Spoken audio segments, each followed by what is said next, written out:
Some news just coming in. Well, ahead of Rahul Gandhi's drilling BJP's big attack, BJP slammed Congress's Satyagraha.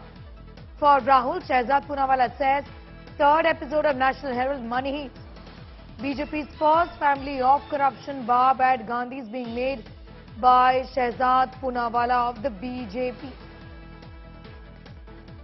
Amit Bharadwaj is getting us more details. The BJP, of course, is taking on the Congress on this issue, given the manner in which they've come together in support of Rahul Gandhi, who's not even the president of the Congress. But this is what they're saying, that the party is all about one family.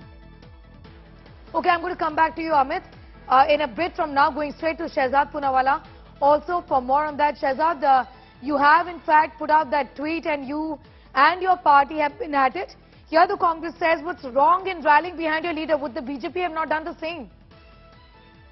Not rallying behind a leader or a cause. This is rallying behind corruption. It's Jasn-e Bhrashtachar. It is not Shakti Pradarshan, it is Bhrashtachar ka Bhakti Pradarshan. And this is the third episode of the National Herald Money Heist. This money heist that was done of 2,000 crores by this first family of corruption. I have asked 10 questions that this first family of corruption is not answering. And Rahul Gandhi also, as per news reports, is being evasive in the ED questions. First question. Why are you being evasive, Rahul Gandhi?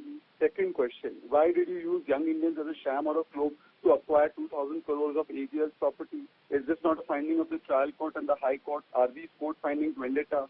Did you not waive off 90 crores to young Indians? How did you do that? Was the Congress party empowered by its donors to do that?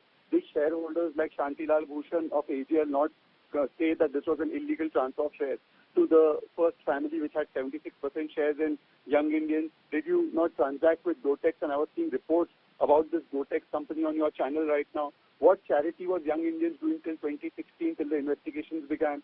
Why did they not start the newspaper immediately? They only started it in 2016. And did accused number 1 and accused number 2 get any relief from any court? Was the IT reassessment order not upheld by the High Court and the Supreme Court, which was challenged by their lawyers? So, these 10 questions, instead of answering this, Mr. Surjewala and the CM. And by the way, we have 2 CMs who have left their states to Bhagwan Bharote, and they are in Delhi for the last 3 days. Can Mr. Baghel and Mr. Ashok Gehlot tell us that what is the fault of the Janta of Chhattisgarh and Rajasthan, that the CMs have no attention to pay in those states? Rajasthan, every second day there is a communal tension there. Mr. Chief Minister has nothing to do about the women atrocities in Rajasthan, but he's camping here in Delhi to protect corruption. Okay. So I think this is gross irresponsibility of the Congress party, and this is an attempt to try and stifle the agencies from doing their work. Okay. The Congress, of course, continues to maintain that how is that the ED does not question anybody from the BJP. It does appear that they're only targeting opposition leaders, opposition workers, and that seems to be the agenda of the ED. This has become such a stale argument. If Mr. Surjewala and his company have any allegations that they think are worth the paper they are on, they should go to a court of law. Last time they said this about Rafale matter, and Rahul Gandhi had come up with Chaukidar Chor Hai. We all know what the Supreme Court did on that. He had to apologize unconditionally for using those languages and for also making false allegations. So I challenge Mr. Surjewala, whatever evidence he has against any of the leaders of the BJP on which he thinks action is not being taken, instead of doing press conference every morning, he should go to court right away. I request him to go to court today, tomorrow, and get the required orders done if the agencies are not listening. All right. Shehzad Poonawalla, I'm thanking you for the moment.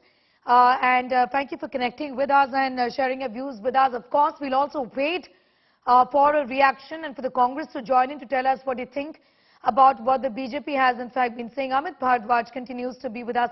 Amit, that's a question the BJP has been asking and something that we've also asked, because the legal route really is open before the Congress. They can take it if they want to, but they're not doing it as of now. They've also raised the issue of jurisdiction. One of the arguments is that this falls within the purview of the Income Tax Department. If they believe so, then why do they not challenge this in a court of law? Well, Sneha, what we heard Shehzad Poonawalla, putting out those 10 questions, these are essential questions which are being asked by the Bharatiya Janata Party leaders time and again for the past several years since this entire case came in the public platform. And the ED has been questioning Rahul Gandhi for the past, this is the third day that Rahul Gandhi will be grilled in the ED office. However, the response that we are getting from the Congress party, two responses that needs to be underlined here is that, number one, they are saying that this entire case, the ED does not have jurisdiction over the entire case. It does not fall under the PMLA Act. Rather, this should be investigated by the Income Tax Department. So that is the argument of the Congress party. The second argument that has been given out by Congress party senior leader Mallikarjun Kharge, speaking to India Today, he had said that, he had in fact rejected the media reports where it was said that as per ED sources, Rahul Gandhi has been evading questions. He has been evasive during the several hours of questioning. Mallikarjun Kharge told India Today that, Rahul Gandhi did not evade any questions. Rather, he had responded to every question that he was in know-how of, and the information which was not with him.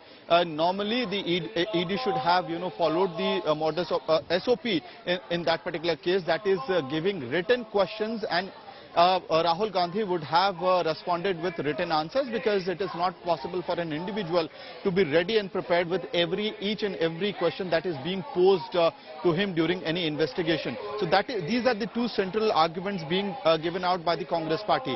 One more important thing, Sneha, which is coming out today, is that you have two chief ministers from the Congress party, Ashok Gehlot and Bhupesh Baghel. They are not only talking about how the investigative agency is grilling their leader, Rahul Gandhi, the former president of the Congress party, but they are also trying to raise questions on this, condition of the country as far as social harmony is concerned. So clearly, if you have BJP pinpointing at the question of ED, at the question of National Herald, at the question of allegations that are being posed against Rahul Gandhi, you also have the Congress party leadership such as Ashok Gehlot and Bhupesh Baghel, trying to train their guns at the Bharatiya Janata Well, Party they've been over doing the that, issue and of they've peace and also harmony, asked over where the is issue the of, FIR. Some of these questions are being asked by the very senior leaders who've been seen on the streets as well, along with Congress workers like P. Chidambaram, for example, asking where is the FIR in this entire matter. That's only one point that the Congress has raised. There are quite a few. We'll talk about that. Amit, thanking you for the moment.